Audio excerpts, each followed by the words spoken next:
And to discuss more, we're now being joined live on the broadcast by Barak Sina. He's a research fellow at Henry Jackson Society and founder of Strategic Intelligentsia and Gulf Futures Forum.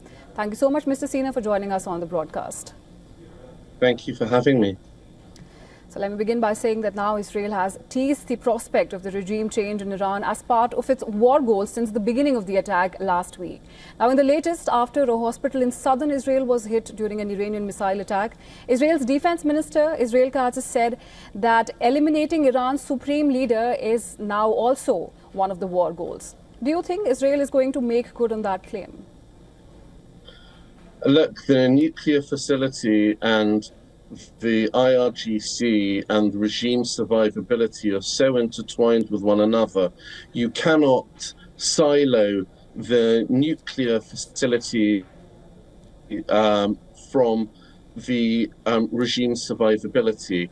The Iranian regime learnt the wrong lesson from the past. They looked at Gaddafi and they looked at Saddam Hussein, and they thought, well, those that either didn't have WMD capabilities or voluntarily those that conceded their WMD capability were so readily toppled, and therefore the Iranian regime feels that it needs to maintain their nuclear capabilities at all costs.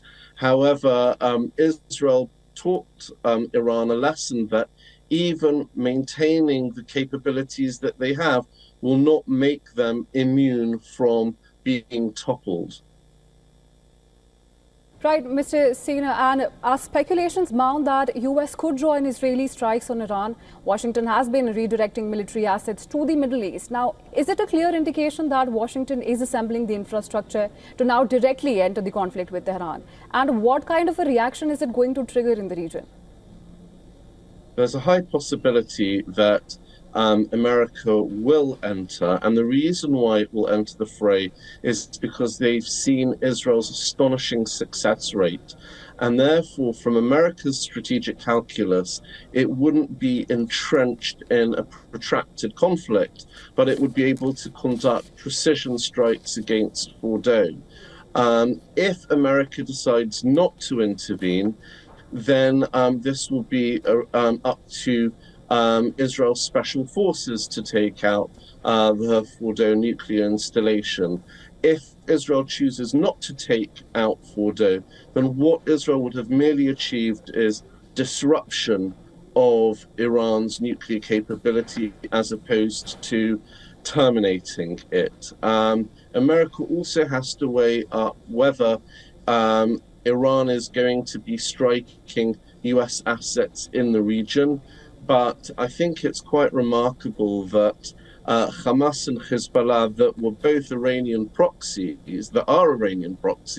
have been so significantly degraded that they have decided to sit this one out.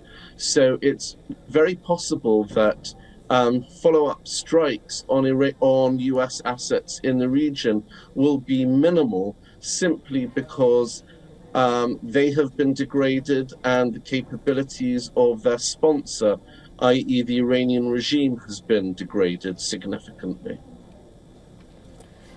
Right, Mr. Sina, and we know that Vladimir Putin has offered to mediate, and now with overlapping loyalties at play, do you think Israel and Iran would be open to Russia mediating, especially at this point in the conflict?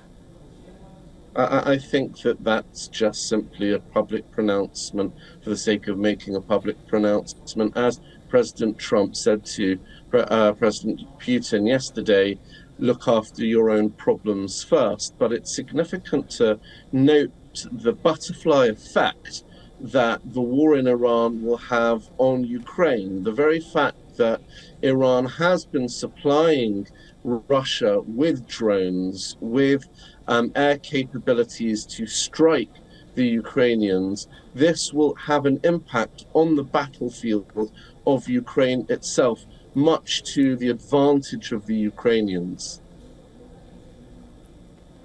All right. Thank you so much, Mr. Sina, for joining us on the broadcast and sharing your perspective with us. Thank you.